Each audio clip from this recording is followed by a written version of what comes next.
Hello, hello les amis, bienvenue à notre leçon de l'école du sabbat, leçon numéro 7. Heureux ceux qui croient.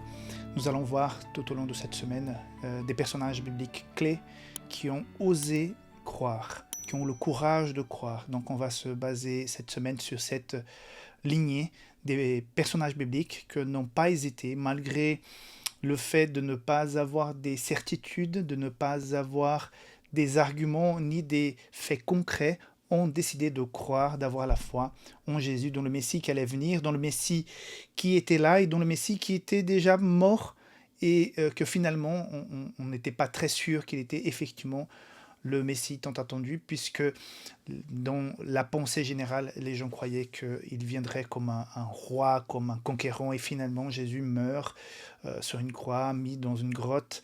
Donc certains doutaient, comme on va voir, c'est le cas de Thomas. Avant de passer sur ces personnages bibliques autour du thème de cette semaine, je voudrais vous rappeler que nous avons une date qui est très importante qui s'approche, où Safelis propose un mouvement qui s'appelle Safelis Online, où les prix sont effectivement vraiment moins chers. Donc je vous montre ici le catalogue. Voilà, donc du 16 au 24 novembre, tout bientôt. Effectivement, Safelis met un rabais très important sur la majorité de ses produits. Donc certains sont dans son catalogue que je vais envoyer dans le groupe, je c'est déjà fait. Le catalogue qui est envoyé dans la communauté WhatsApp à laquelle la plupart d'entre vous faites partie. Si jamais tu ne fais pas partie de la communauté WhatsApp de Safelis, je te recommande d'aller en bas dans la description de cette vidéo. Tu puisses cliquer sur le lien, rentrer dans la communauté et voir accès à des articles et à des promotions comme celle-ci. Donc nous avons là plusieurs catégories. Dans chaque catégorie, tu peux voir le prix normal et le prix au rabais. Certains sont à même moins 40%. Et puis un truc qui est intéressant, au fur et à mesure que tu arrives à des niveaux d'achat, c'est pas niveau d'achat, comment on dit, palier. Voilà, il y a certains montants, il y a 1, 2, voire 3 cadeaux, 3 livres qui vous sont envoyés gratuitement à partir du moment que nous atteignons certains montants. Là, je sais que tout dépend de chaque région du monde, il y a des niveaux différents d'achat, des paliers d'achat. Donc, je n'ai pas de mémoire ici quels sont les paniers. Je vais chercher. C'est pas du live, mais quand même, je vais chercher cette information pour vous la donner. Elle est là. Donc, des 50 € d'achat, 100 € d'achat et 150 € d'achat. Si tu fais plus de 150 €, un livre gratuit, 100 €, deux livres gratuits, 150 €, trois livres gratis, tout en sachant qu'à partir d'un certain montant, l'envoi est gratuit. Il me semble 80 €, l'envoi est gratuit. Et en plus, si tu fais plus de 50 €, il y a déjà un livre qui est offert. Ok ? Voilà pour la publicité pour Safelis Online qui s'approche. Concernant la leçon, passons aux choses sérieuses. Donc, heureux ceux qui croient.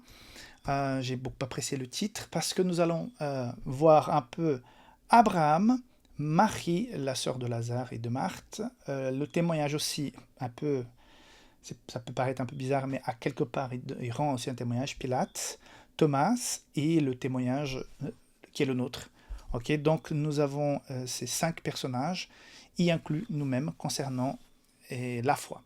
Je voudrais dire pour la leçon de sabbat 2 choses qui me semblent assez importantes.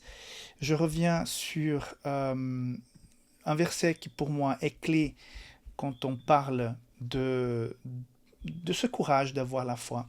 J'ai en esprit Romains 1, 16 qui dit « Car je n'ai pas honte de l'évangile ». C'est Paul qui dit aux Romains « Car je n'ai pas honte de l'évangile, c'est une puissance de Dieu pour le salut de quiconque croit, du juif premièrement, puis du grec, c'est-à-dire pour tout le monde. » Paul, quand il va écrire ça, il a l'autorité pour le faire, parce que, sachant qu'il était un persécuteur, quelqu'un qui avait sa renommée parmi les pharisiens, qui était censé arriver à des hauts postes, quand il vit sa conversion, il va tout lâcher, il va tout laisser tomber pour pouvoir devenir un témoin de Jésus. Il va payer très cher, il sera persécuté, il sera mis en prison, donc ce n'est pas quelqu'un qui confortablement change d'avis et qui ne ressent rien.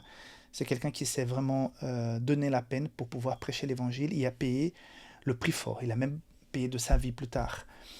C'est notre plus grand apôtre, même s'il n'a pas été disciple, mais parmi les apôtres, c'est celui qui a rencontré Jésus, qui est allé au troisième ciel. Donc je pense que ces expériences spirituelles qu'il a eues avec Jésus, même s'il n'a pas touché Jésus, qu'on sache, même s'il n'a pas eu cette expérience de disciple, il a eu cette conviction, ces rencontres avec le Christ, dont ses visions, ses révélations, il y a cru. Parce qu'on pourrait très bien avoir une certaine révélation, un certain message spirituel, que finalement notre matérialisme nous empêche d'y croire. Paul a eu ces manifestations divines et il a pris la décision d'accepter et d'aller au fond de sa foi et de ses convictions pour témoigner de Jésus.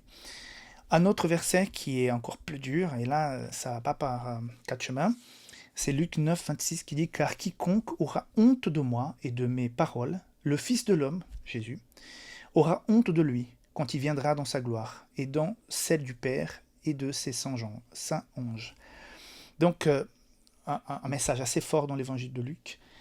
C'est assez normal. Si tu fais partie de ce mouvement de foi, de croyance, c'est parce que tu as vécu une rencontre, une conversion, un changement. Et la promesse claire de la Bible, c'est que ceux qui auront pris cette décision auront donc je ne voudrais pas dire récompense, oui, c'est une récompense, mais cette conséquence naturelle de leur conviction. À partir du moment que tu es contre, que tu n'es pas en faveur, tu rejettes, il faut s'attendre à qu'il y ait les conséquences de ta prise de position. On ne peut pas vouloir être contre et après bénéficier des bienfaits du camp adverse, entre guillemets. Donc ça ne joue pas.